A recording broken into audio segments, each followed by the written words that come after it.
Argentina pulls its funding of teleSur and attempts to shut down our channel in its country. Plus, the debate over between Chile and Bolivia over access to the sea is heating up. Thanks so much for joining us for teleSur English.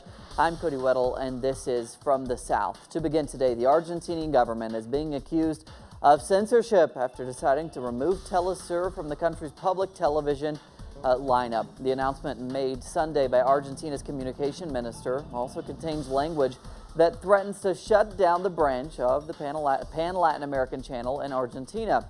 The leadership of teleSur has called the move tantamount to persecution. For more now on the reactions to the Argentinian government's crackdown, we go to our correspondent here in Caracas, Ian Bruce.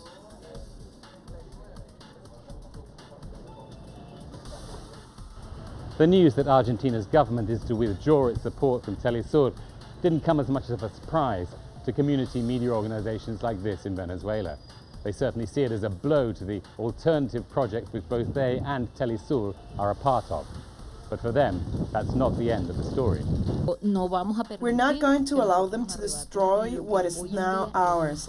In the case of popular communication, which we now run from the heart of the communities where it should be, we are going to defend this, and we're prepared for that.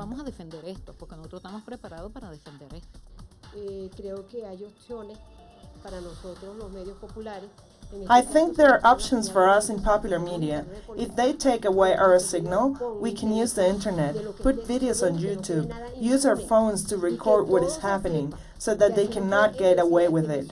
We have to support teleSur, of course. The people always get hit, but we always get back up again. Former Brazilian President Luiz Inácio Lula da Silva spoke to international press this afternoon in Sao Paulo, defending President Dilma Rousseff against calls for her impeachment.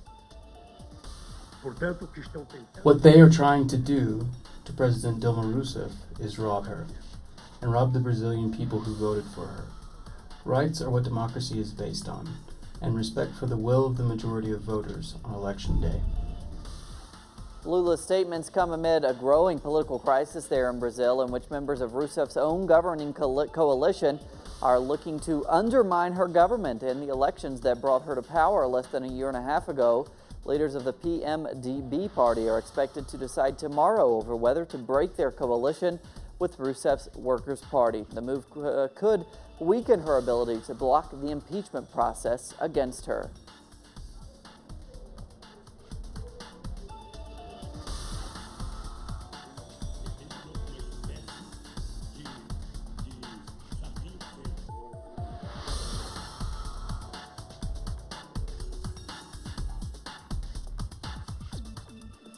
The dispute over Bolivia's access to the sea has been heating up in recent days. For more now, we go live to our correspondent, Dimitri O'Donnell. He is in La Paz. Dimitri, what can you tell us there? What's the latest on Bolivia's claim to the sea there? Well, this all started last week during Bolivia's Day of the Sea, when President Evo Morales announced that he will be seeking for compensation against Chile for its use of the Salala Spring. He says that it was illegally diverted in 1908 and that the Salala Spring is in Bolivia's territory and has been used by Bolivia. He says they've carried out studies which prove that the natural underground waters from the Salala Spring emerge in Bolivia, and the natural route is down into the old mining town of Potosi.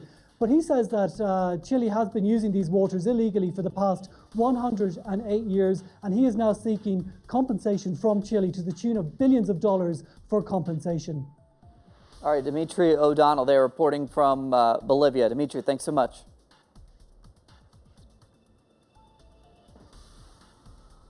Colombian President Juan Manuel Santos explained on Monday his government's reason for not signing a final peace agreement with FARC rebels. Now, the agreement was scheduled to be signed on March 23rd, but the deadline was missed. Santos said that in order for the final peace deal to be reached, the FARC must begin a process of disarmament. According to FARC leader Timochenko, the two sides are about 70% ready to agree on a bilateral ceasefire. Talks are scheduled to continue.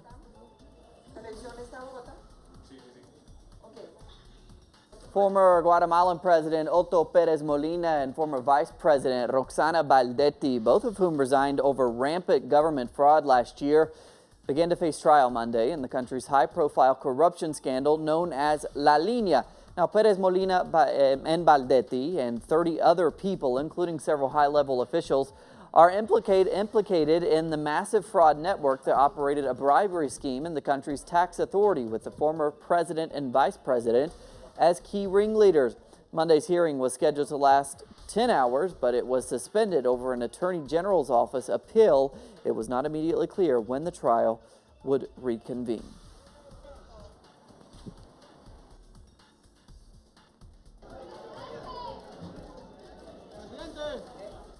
Members of the Mara gang in Honduras are carrying out evictions in a poor neighborhood in the capital of Tegucigalpa. Our correspondent Gerardo Torres now reports.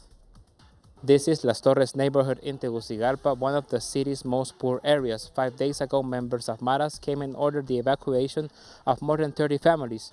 The government has sent a military operation, but still the neighbors haven't returned because they assure they don't feel safe. According to the United Nations, in Honduras until November last year, 174,000 people have been displaced because of violence. Gerardo Torres, telesur, Tegucigalpa.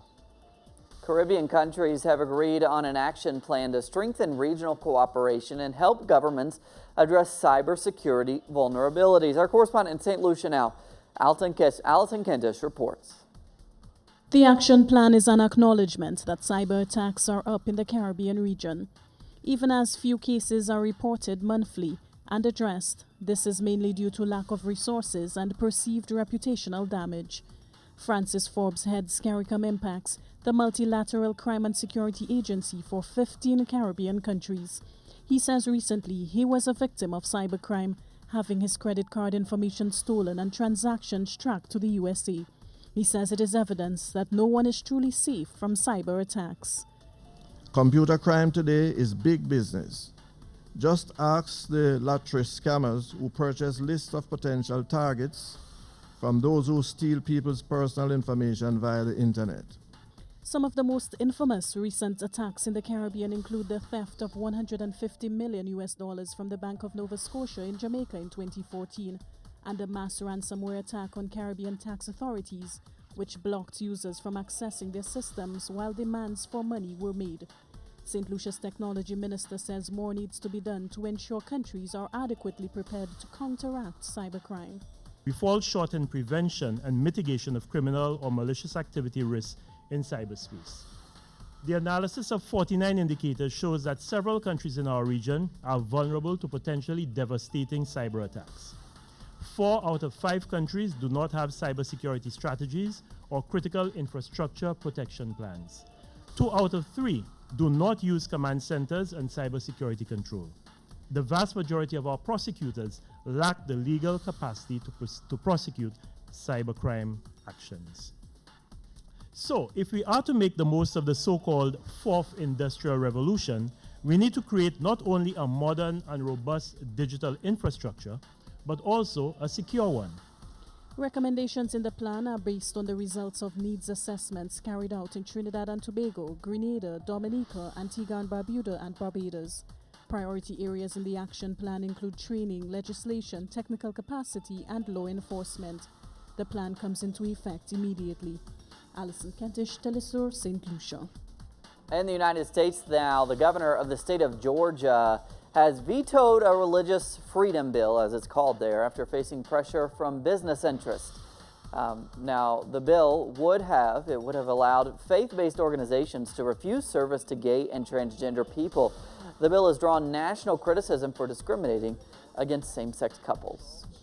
Question my convictions and I do not think that we have to discriminate against anyone to protect the faith-based community in Georgia, of which I and my family have been a part of for all of our lives.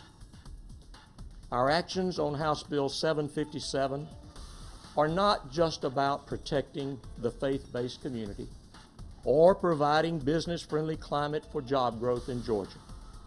I believe it is about the character of our state and the character of our people.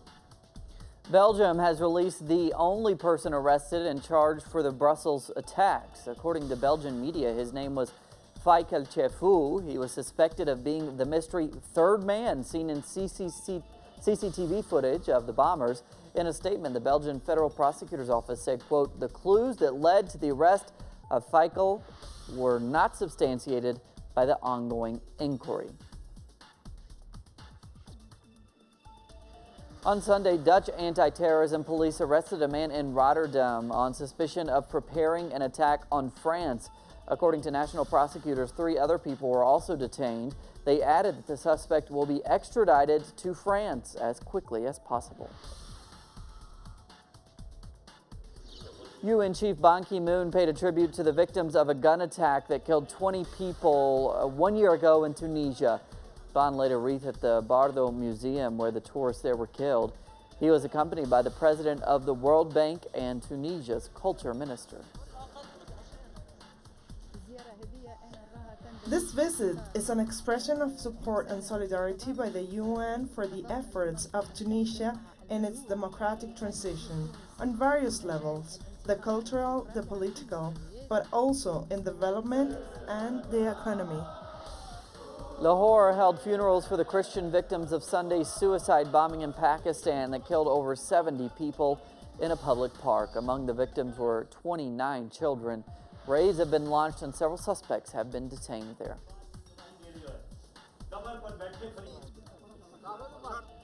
Earlier today, Chinese President Xi Jinping began a landmark 2-day state visit to the Czech Republic. The visit is aimed at boosting economic and political ties between the two nations.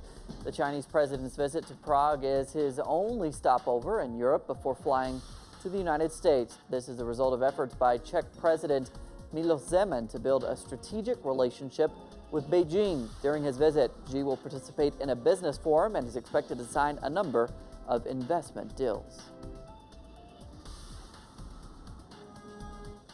Iraqi security forces have reportedly made steady progress in the frontline battle against extremists.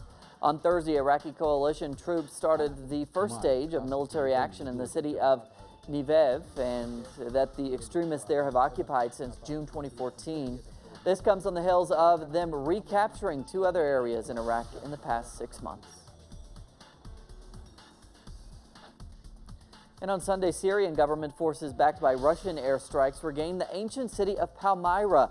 Reports say that the troops battled the so-called Islamic State of Iraq and the Levant group earlier today. ISIL's loss of Palmyra on Sunday amounts to one of the biggest setbacks for the group since it declared a caliphate in 2014 across large parts of Syria and Iraq. In Palestine now, protesters are calling for the release of all prisoners in the Israeli jails. Our correspondent Noor Harazin now with this report. Dozens of relatives of Palestinian detainees in Israeli jails organized a sit-in protest Monday morning in front of the headquarters of the International Committee of the Red Cross in solidarity with all prisoners in custody of the Israeli occupation forces. The protesters urged the Palestinian Authority and all the concerned parties to make the prisoners' issue their top priority. Meanwhile, 90 Palestinians from the Gaza Strip, including 23 children, headed to the Nafha prison inside the Green Line to visit their relatives. الأسرى وضعهم إنه سيء، يعني سيء من سجون، من إدارة السجون سيئة كثير معاهم، لأنها منتهكة كل حقوق الإنسان اللي هي إدارة السجون لأسرانا، لكن أسرانا بإذن الله تعالى أقوى منهم، بإذن الله تعالى بدينهم وديانتهم وصلاتهم وعبادتهم، إنهم هم أصحاب الحق وصاحب الحق عينه قوية، وأنا بهديهم ألف حمل سلام وبقول لهم الله يقويكم على إدارة السجون. According to the Palestinian Prisoners Club, about 7,000 Palestinians, including women and children, are held in the Israeli prisons. 500 of them from the Gaza Strip. More than 800 are held for being in Israel illegally. The sufferings of prisoners have reached their peak in light of the repressive measures carried out by the Israeli prisons authorities against them, such as torture, isolation, and the lack of medical care. Noor Harazin, teleSur's TV, Gaza. Former Honduran President Rafael Callejas has pleaded guilty to charges in connection with the FIFA corruption scandal. Now, Callejas pleaded guilty in the United States of conspiracy to commit racketeering and wire fraud. Each count carries a maximum sentence of 20 years in prison. Callejas will be sentenced in August. Citizens of Bariloche in Argentina were in for a treat when the city's chocolatiers made a chocolate bar that was over 490 feet long. They created the bar to celebrate Easter. Since 2012, every year a chocolate party has been held there in the city where the local chocolatiers construct the bar, then distribute it to the crowd. Chocolatiers.